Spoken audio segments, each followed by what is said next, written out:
Practical Mystic Show, where we bring you simple tips and techniques from around the globe to help practical people deal with extraordinary experiences.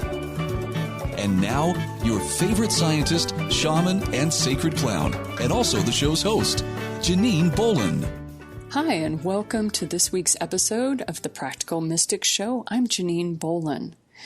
When people ask me what I do for my spiritual work, I tell them that I'm a healer of spiritual disease and illness.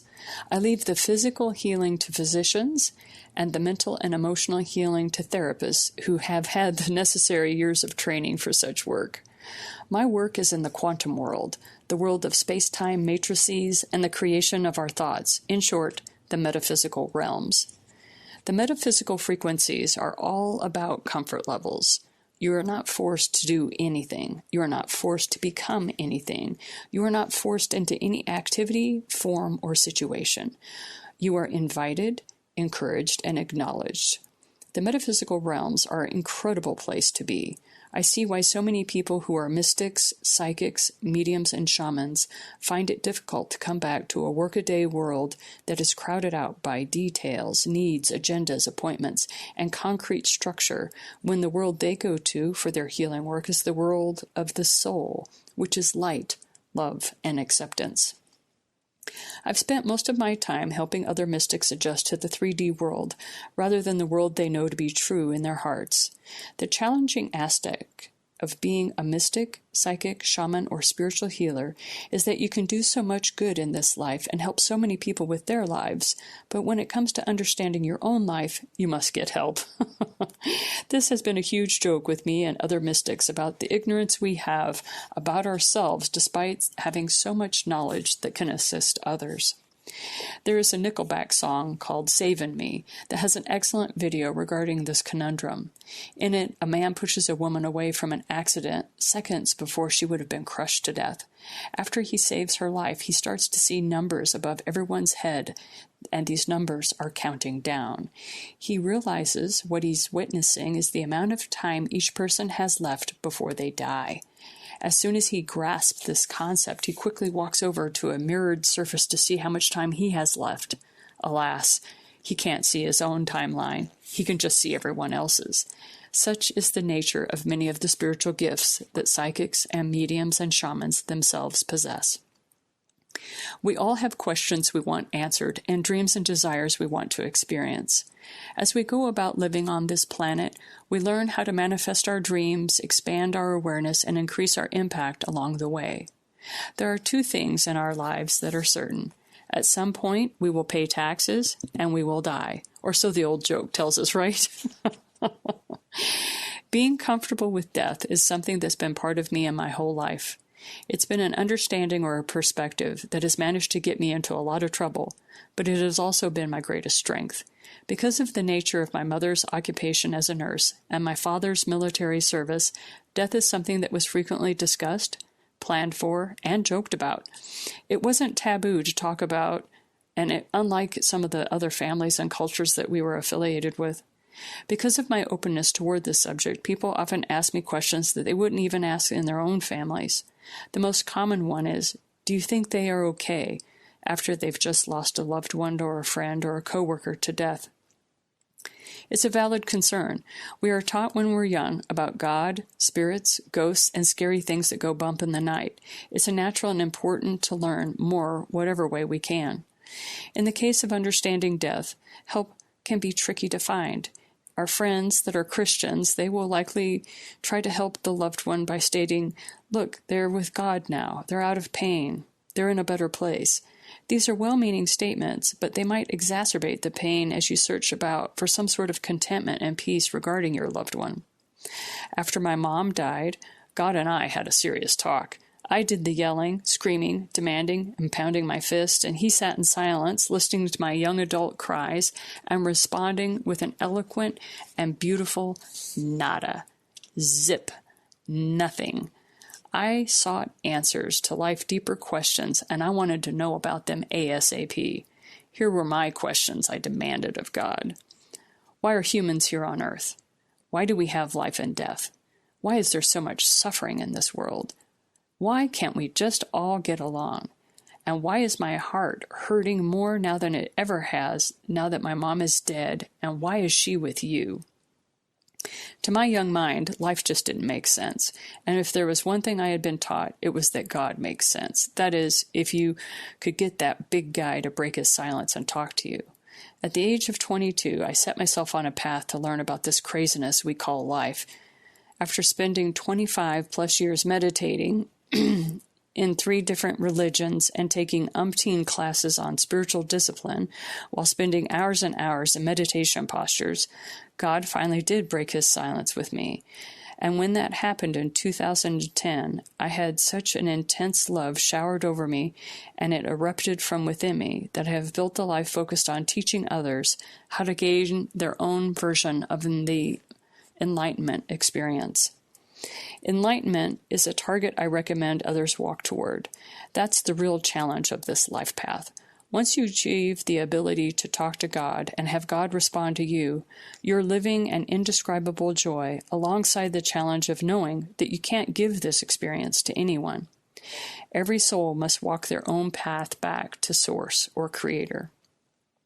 One of the things that I didn't expect after my initial experience of conversing with God was the amount of souls that I would be dealing with and speaking to, both on earth and in the astral plane. Many people have written about their near-death experiences, or NDEs as they like to call them, and I'm grateful to each and every one of these writers who have taken the time to record their lives in such a manner. It makes my job as a metaphysician easier. It helps to point to many different accounts from peoples of all walks of life that demonstrate that life continues after this thing we call death. Our definitions of ourselves as humans and souls must change from the old one-and-done paradigm that states that when our soul leaves the body, we are dead, rather than recognizing the soul's continued growth and expansion. My understanding of regions of heaven and hell have been built on decades of my own personal experience of moving through various souls and moving around the different dimensional spaces, as well as the different frequencies of our existence. When Christ talks about, "My Father's house has many rooms," I can truly respond, "No doubt." I've experienced so many different aspects to the divine realms, yet there is no one way or no one lifetime on earth where you could learn them all. So I keep myself in a need-to-know mindset when it comes to spirituality. This keeps me from ever despairing as a scholar over all the incredible places I wish to visit, but just don't have the time or understanding to fully appreciate. Let's just say, I know there is much I don't know, and I'm eager to continue learning and growing in my understanding of creation.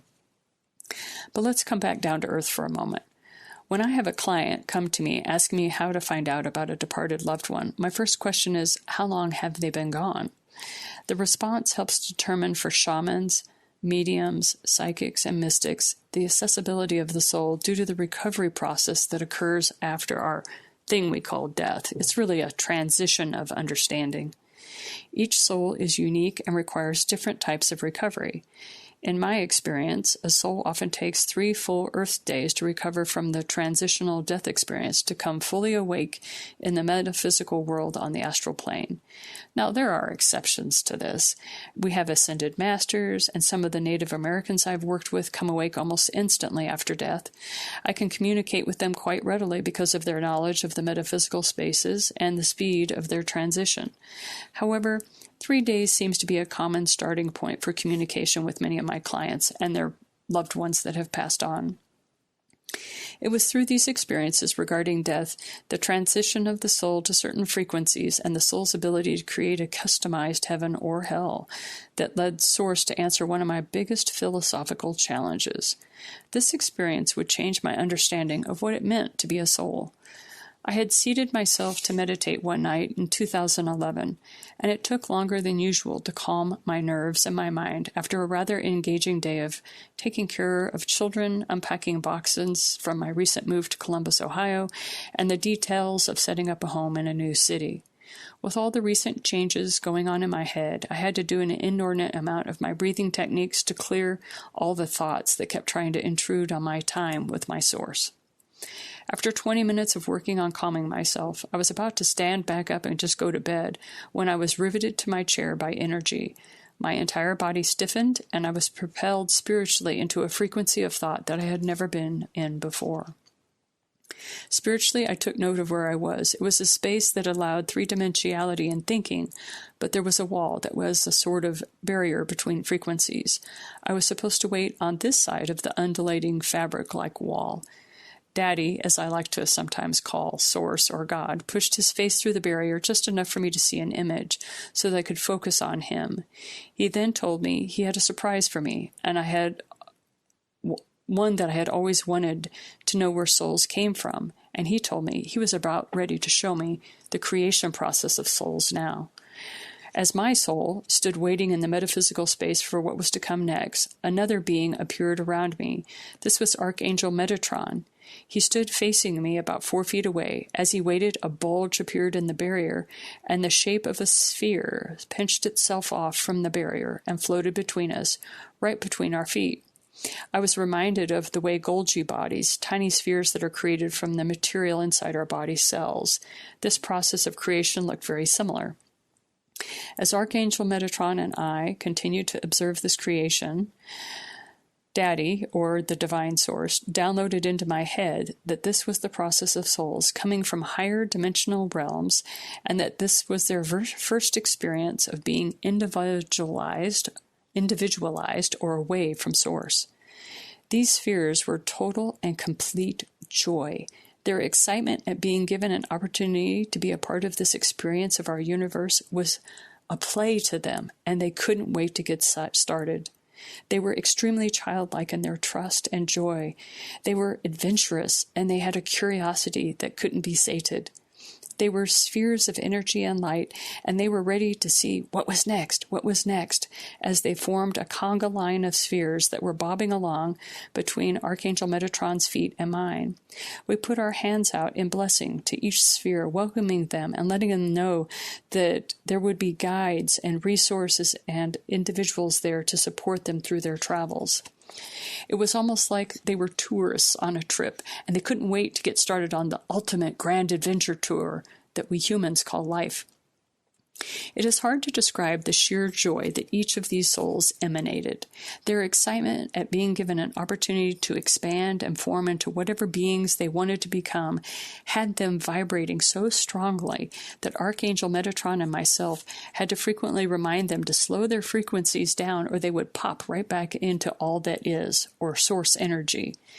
As I recall this experience, I have to laugh because their joy was palatable.